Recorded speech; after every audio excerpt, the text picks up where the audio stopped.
Now, Romans chapter 8, verse 28 doesn't mean that we're going to get everything that we want. We love to quote, or we very often get quoted, that God is going to work everything out for our good. Now, our idea of good might mean that we're going to do really well in that interview tomorrow and we're going to score that dream job.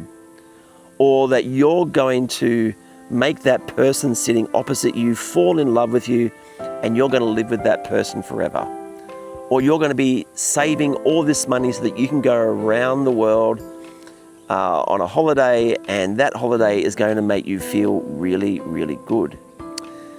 Now, to understand what Paul is actually talking about in Romans chapter 8, verse 28, we need to read forward just one more verse, because what he says is that good actually means the feeling that we get when we come closer to Jesus. He's talking about the feeling that we get when we learn to rely on Jesus when things go bad.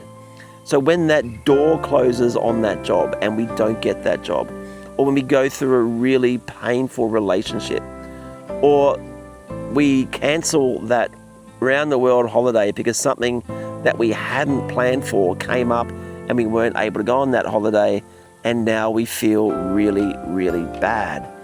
So what Paul is saying is that when these occurrences or when these things happen, we need to learn to lean on Jesus. We need to learn to rely on him. We need to learn to let his love into our hearts so that we can feel good.